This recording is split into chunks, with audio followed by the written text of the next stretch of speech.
Bueno, bienvenidos a todos. Estamos estrenando esta charla que tuvimos un par de horitas antes de las 6 de la tarde, como siempre, todos los miércoles que ustedes están viendo en este momento. Hoy nos va a acompañar el doctor Agustín Monteverde, que es consultor y consejero académico en la Fundación Libertad y Progreso. Vamos a charlar un poco a mediano, al corto, al mediano y un poquitito al largo plazo sobre las perspectivas que tenemos para la Argentina en esta charla que vamos a atravesar una tormenta y luego una esperanza. ¿Será posible, Agustín? Siempre detrás de las tormentas eh, vienen buenos tiempos. Ese es el deseo, ¿no?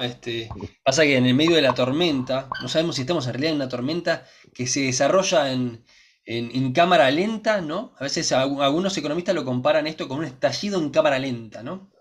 O un cimbronazo hiperinflacionario, no lo sé. Lo que pasa es que los últimos gobiernos vienen tratando de transferirle siempre al siguiente el estallido y lo han hecho a costa del bienestar de los argentinos, ¿no? Más que del bienestar, a costa de de una grave decadencia y empobrecimiento de la Argentina. Concretamente, eh, todos sabemos lo que hizo la señora Cristina Kirchner cuando terminaba su gobierno, en qué medida le dejó eh, un- un- una auténtica bomba de tiempo al elegido presidente Macri. Ahora, como el presidente Macri no hizo nada, absolutamente nada de lo que había eh, sugerido, porque tampoco se caracterizó también por tener promesas bastante difusas, ¿no? Por cierto, su gobierno. Eh, el hecho es que las cosas anduvieron como no podía ser de otra manera, para mal, y, ¿y qué ocurrió? ¿El estallido lo recibió él? No, no, el mismo gobierno, es cierto que el mismo gobierno que nos había liberado del default cayó en otro default, un récord pocas veces visto. También es cierto que en gran medida logró transferir sin una explosión mayor la papa caliente a quien venía, en este caso, sí, un gobierno que todos sabíamos que iba a ser malo. No podía ser de otra forma, dada la coalición. eh, Realmente lo que no sabíamos es que iba a ser tanto peor a nuestras expectativas, ¿no? Bueno, y ahora estamos en lo mismo. Fíjense que el Fondo Monetario Internacional viene a actuar no como un rescatista de países, sino como un rescatista de gobiernos. Bastante ineficaz, por cierto. Suelen ahogársele los rescatados, pero eh, así funcionó, si recordamos, con el presidente de la Rúa, Ujú. y también así funcionó con Mauricio Macri. Eh, este es el motivo también por el cual me permito disentir con la mayoría de mis colegas que creen que con el acuerdo con el Fondo Monetario, o por lo menos así lo sostenían, tal vez ahora estén ya cambiando en alguna medida de opinión, eh, el gobierno logra llegar, digamos, con alguna tranquilidad a octubre del año próximo. Mm, a mi juicio no da para eso por varios motivos, ¿no? A ver, recordemos que el anuncio del, de que se tramitaba un acuerdo con el Fondo Monetario durante el gobierno de Macri le permitió a Macri unas semanas de aire, de alivio, pero el mismo día que se anunció la firma definitiva del acuerdo, la economía argentina entró en una caída sin fin. Ese tobogán pasó por una estación intermedia que fue justamente el caer nuevamente en default con acreedores privados. Y esto duró así hasta el último día de gobierno. Si esto le pasó al gobierno de Mauricio Macri, que si bien no hubo ninguna vocación por llevar a cabo los cambios que había que hacer, era un gobierno con un equipo bastante más sólido que lo que hoy vemos. ¿Qué queda para este, en donde además de todo el acuerdo no tiene ni los fondos frescos que tenía el de Macri, ni las expectativas mínimas de cambio, porque el propio acuerdo es una ensalada de cláusulas que se contradicen entre sí? eh, es, los que lo han firmado saben que no lo van a cumplir. Lo que pasa es que los que lo han firmado son los beneficiarios del acuerdo. Es decir, los beneficiarios del acuerdo no son las partes, sino los agentes de las partes. El gobierno argentino, en primer lugar, que se esperanza con llegar a octubre.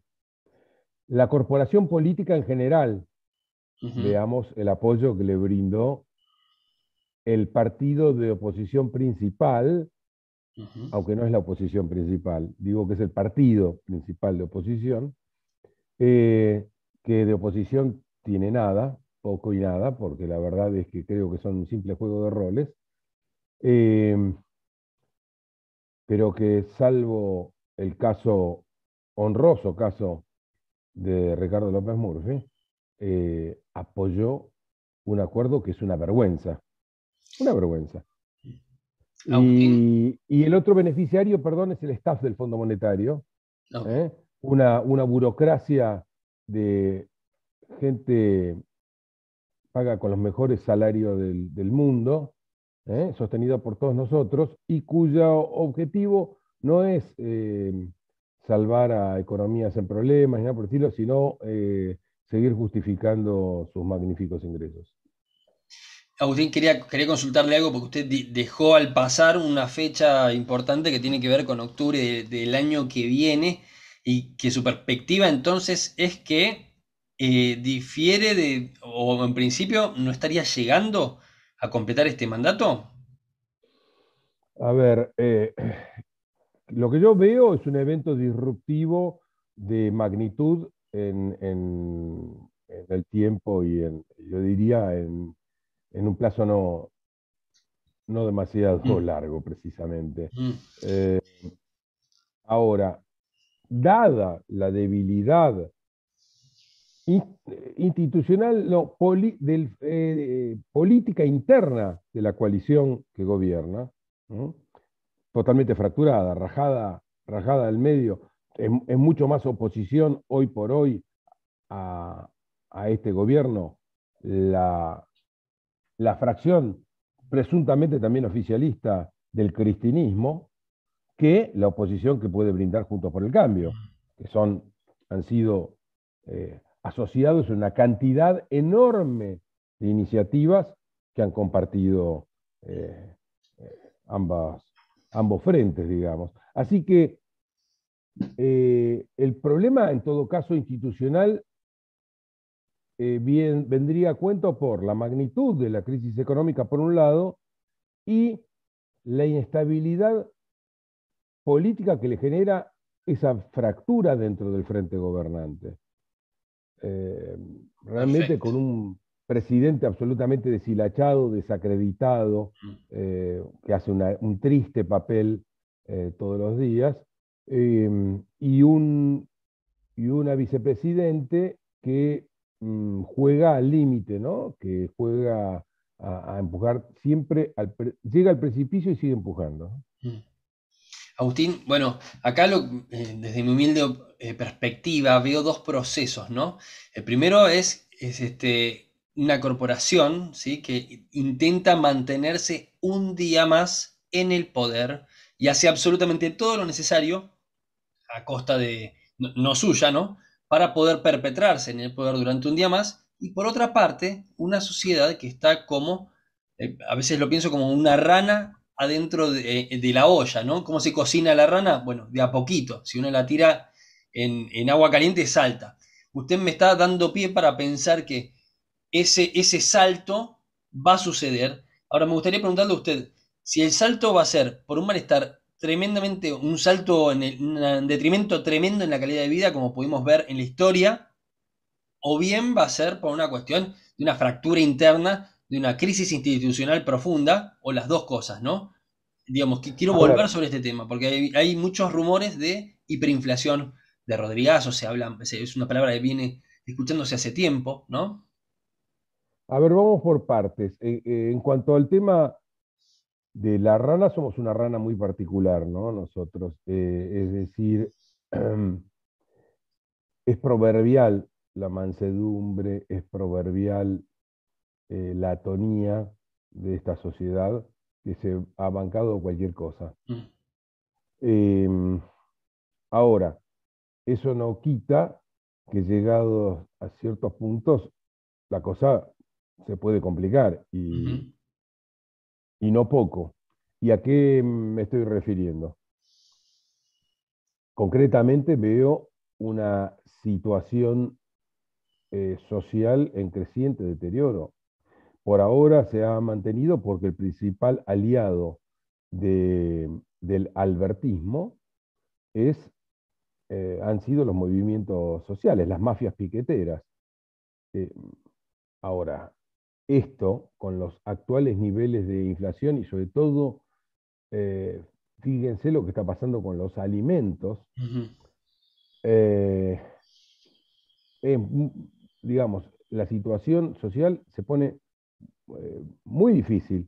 Tengamos en cuenta que en el último informe de salarios oficial, ujú, el aumento interanual del sector informal, del sector no registrado, que es el que más nos importa porque es el que está en mayor situación de vulnerabilidad, tenían un aumento interanual de 40%, 40,4%, con una inflación que está andando ya cabalgando el 50 y tanto, pero claramente marcando hacia más hacia 60 y más, eh, con una inflación, si, si vamos a la inflación núcleo o si vamos concretamente a alimentos y bebidas, con subas como las que hubo, por ejemplo, en febrero del 10%, mm,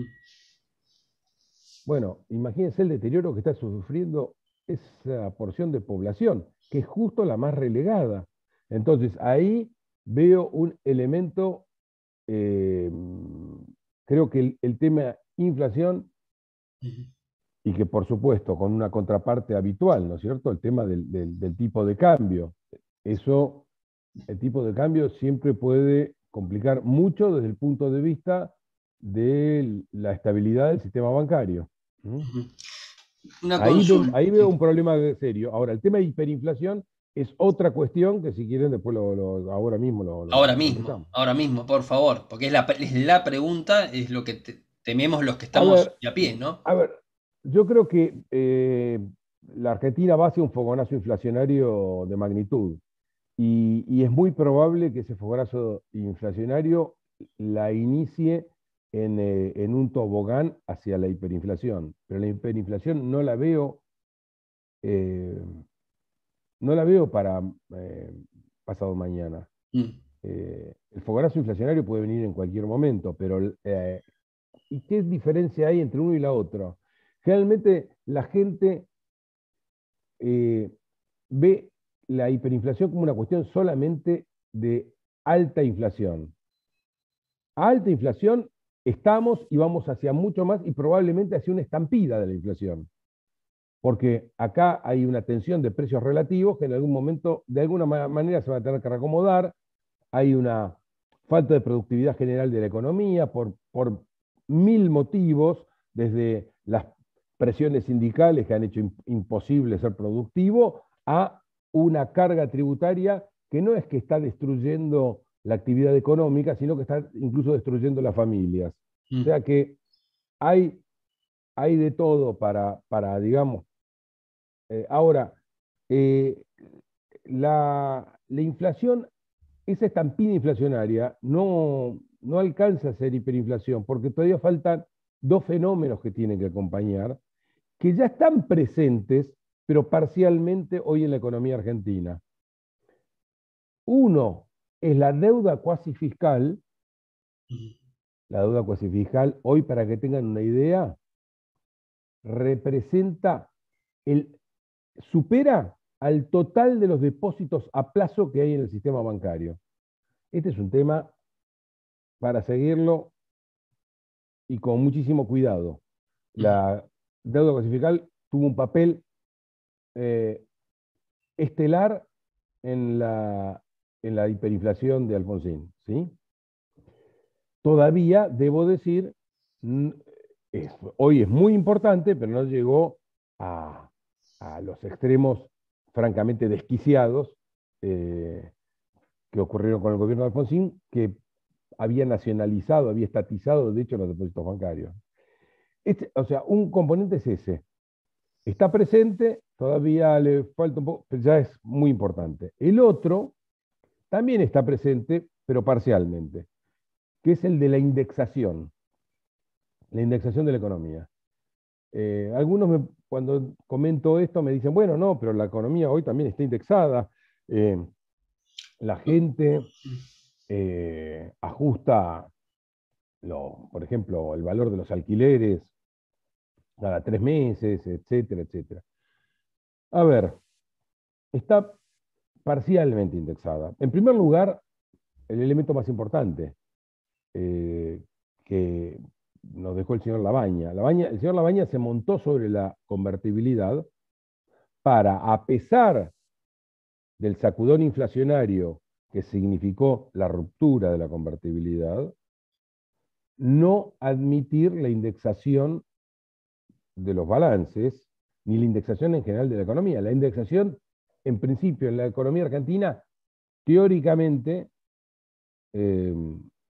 no está habilitada. De hecho, sabemos que sí, en muchos contratos se circunventea de alguna manera este tema para lograr tener algún ajuste. Ahora, en realidad, el sector donde más claramente está indexada hoy la economía es precisamente de la mano del Estado. ¿Por qué digo esto? Porque hoy la colocación de deuda ajustada por inflación es grosera. Es grosera. Entonces, cuando tenemos semejantes volúmenes, estamos hablando de más de 70.000 millones de dólares de deuda ajustada por inflación, estamos a medio paso de que de una u otra manera, con ley, sin ley, se indexe totalmente la economía. Tanto más por los escalones a los que llegó la inflación. Porque una cosa es tener una indexación parcial, trucha, con 30% de inflación, y otra tenerla con 80, 90 o 100% como perfectamente podemos tener en poco tiempo. Entonces, la hiperinflación mañana no está, pero que ya se están dando las condiciones para que en el subsiguiente round, después de ese fogonazo inflacionario, vayamos camino a ella, sí, está perfectamente. Lamentablemente la Argentina no solamente hace todo mal, sino que todo lo mal que hace ya lo hizo varias veces. Ya conocemos el camino. Realmente algunas veces es casi aburrido eh, asesorar, que es lo que yo me dedico, sobre la situación de coyuntura, porque lamentablemente eh, son cosas que ya las vimos. Por supuesto, se dan con alguna cadencia diferente, Claro. con las características propias históricas de cada momento, ¿no? Pero tristemente es un camino que ya recorrimos. En este sentido, sí, cambian los nombres, ahora se van a empezar a ver viejos trucos, ¿no?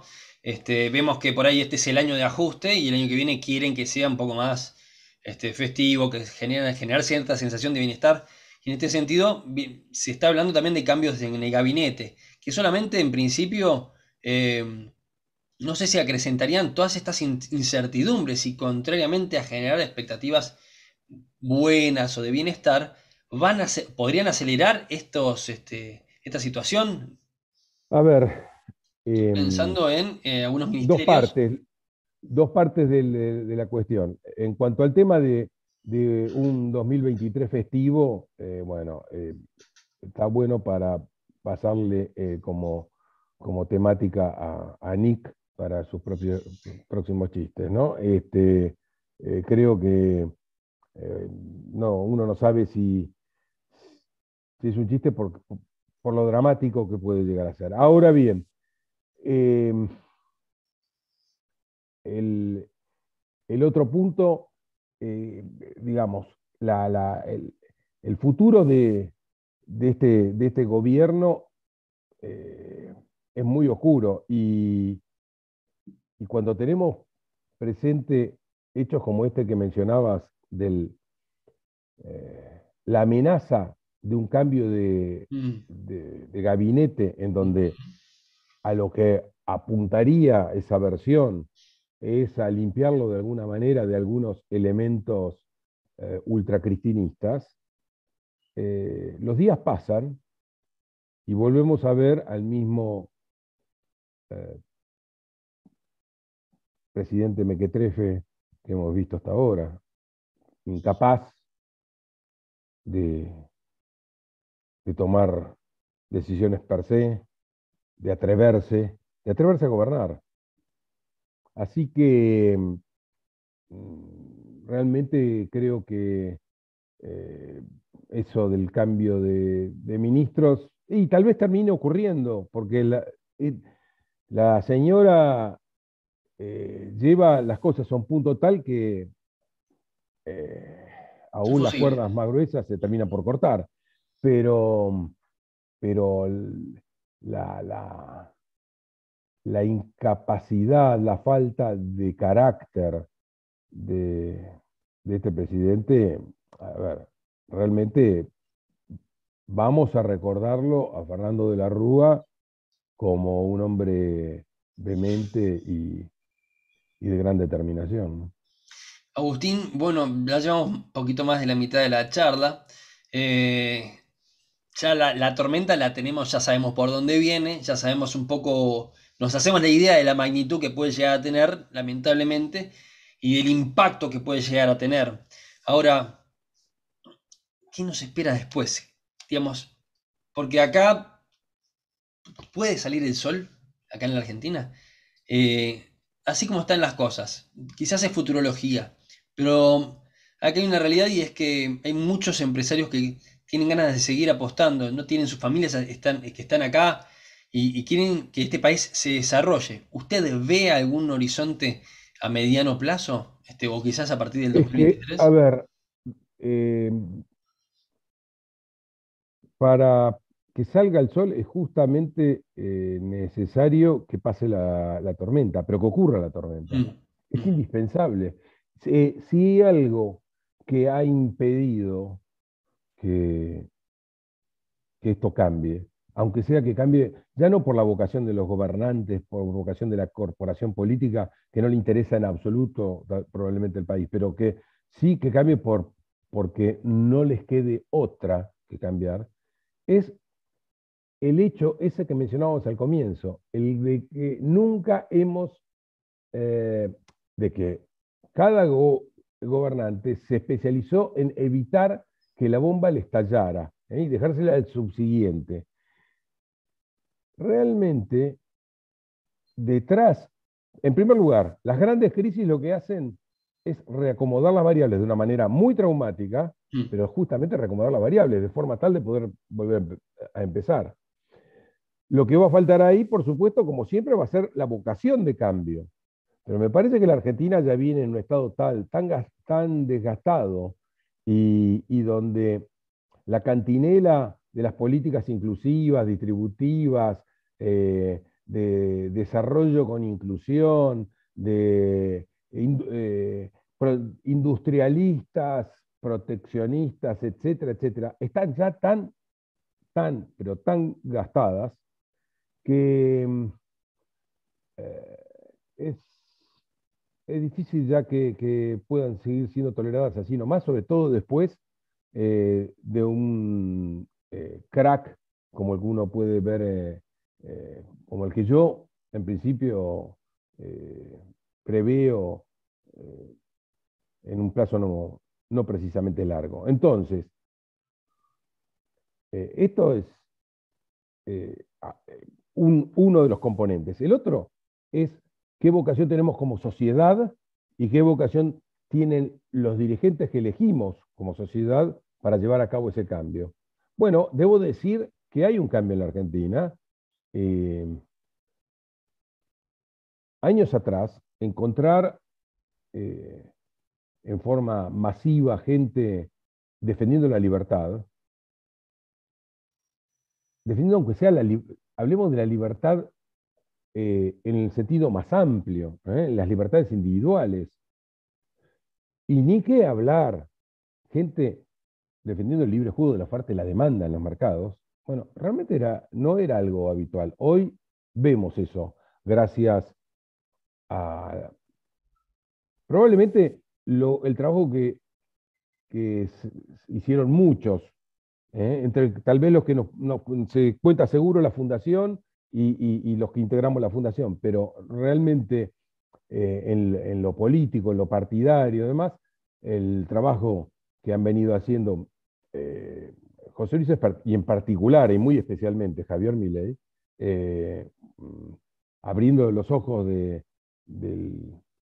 de lo que es una corporación política dispuesta a no hacer ningún cambio y sobre todo a mostrar que el gasto, el famoso gasto estatal, no tiene nada de público, sino que es un gasto por entero, gasto político, porque se hace política con las jubilaciones, se hace política con las obras públicas, se hace política con los planes sociales, se hace política con las remuneraciones del personal estatal, es por entero gasto político y que sirve además para hacer campaña, que sirve para mantenerse indefinidamente en el poder. Bueno, el abrir los ojos a la sociedad de esto ha sido eh, eh, muy importante. Hoy vemos un segmento poblacional relevante defendiendo estas ideas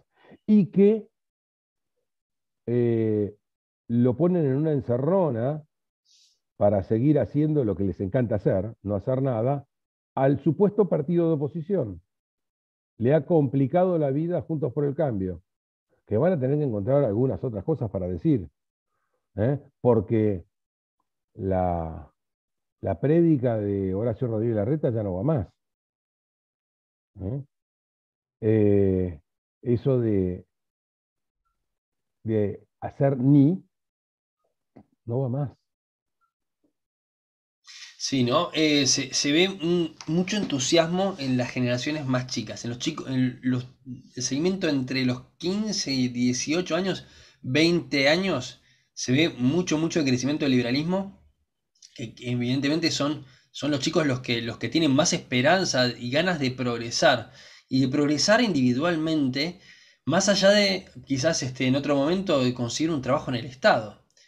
Que por esa que había un desfasaje importante en la cantidad de plata que ganan con respecto al sector privado. Entonces, hoy los chicos quieren emprender, quieren prescindir de la ayuda del Estado, no quieren ser empleados estatales, entonces buscan sacar y aumentar sus oportunidades, ¿no? Eh, una consulta más, sí. Todo eso perdón, todo eso en un país que nuestros políticos han destruido y nosotros como sociedad les hemos permitido llevar a eso, eh, que han destruido a tal punto que ya no es que se fue lógicamente el capital financiero, ¿no? A mí me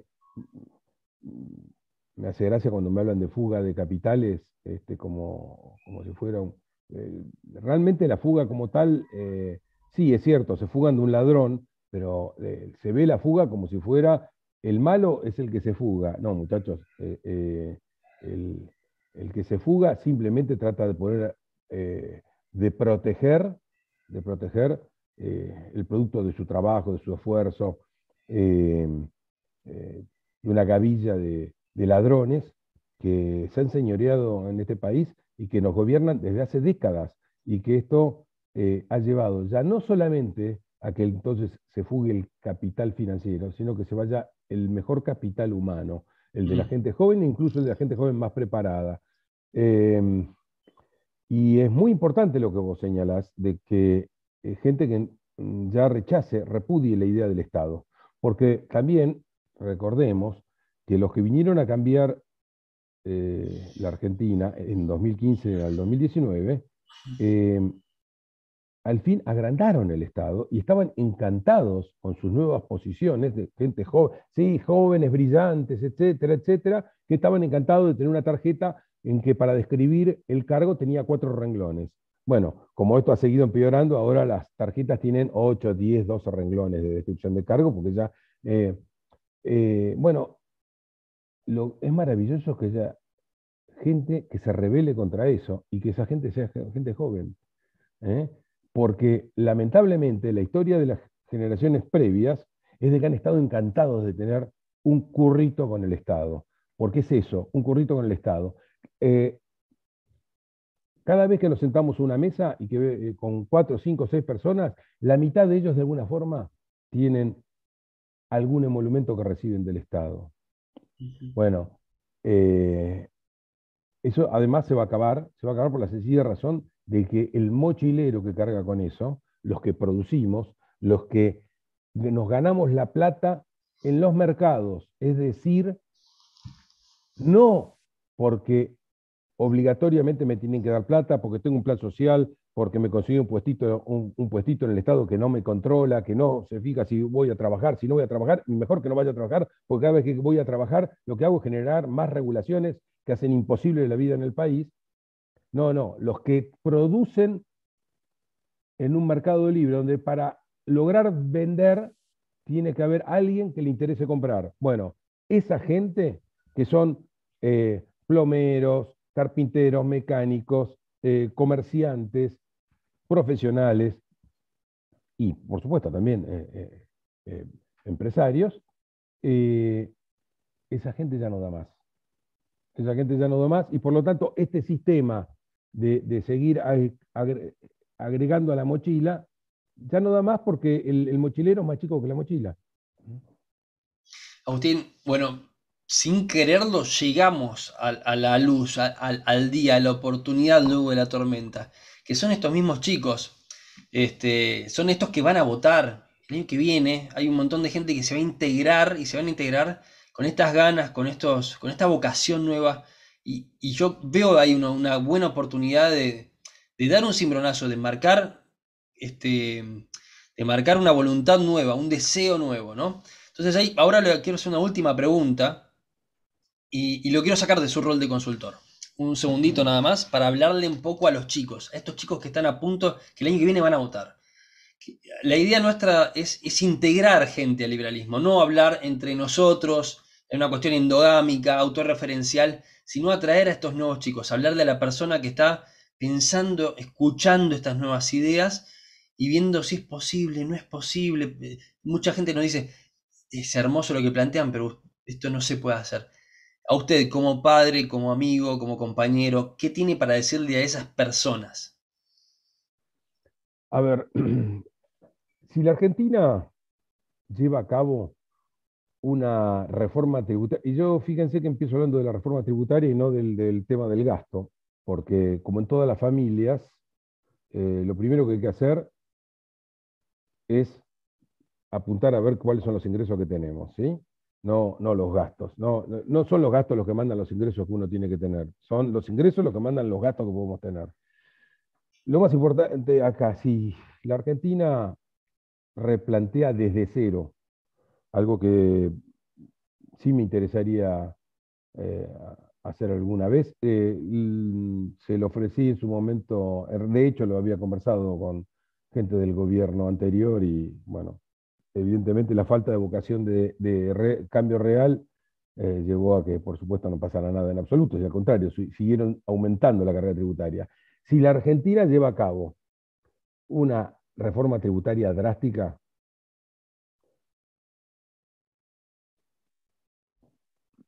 la Argentina está para realmente crecer como ningún otro país en el mundo.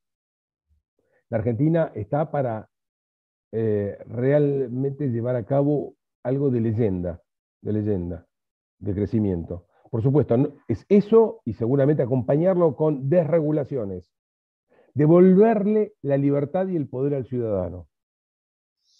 Creo que la Argentina está más cerca que antes de hacerlo. A los dirigentes de antes ya no les queda otra que empezar a adoptar parte de este discurso. Pero además de todo tenemos dirigentes también nuevos que lo sostienen de entrada. Tenemos un grupo poblacional que lo está batallando, que lo está defendiendo y que se va a convertir en fiscal de cualquier gobierno que no lo lleve a cabo. Si la Argentina lleva acá, y hablé de dos transformaciones nada más, hay bastantes cosas más que se pueden hacer en la Argentina. La Argentina puede ser otra vez el lugar de sueño para cualquier ciudadano del mundo para ir a residir. Ahora, las condiciones están, pero las condiciones están aplastadas, aplastadas por nuestra propia decisión de hundirnos en la pobreza, en la miseria, de la mano de un estatismo que solamente beneficia a una casta que se ha enseñoreado en Argentina y que no es del gobierno del Frente de Todos nada más. Son décadas gobernados por una corporación política que lo único que le interesó es usufructar la situación de privilegio que es manejar el gasto del Estado. Y nosotros como sociedad se lo hemos permitido. En la medida que no se lo permitamos más, tenemos un gran futuro. Está a la vuelta de la esquina conseguirlo.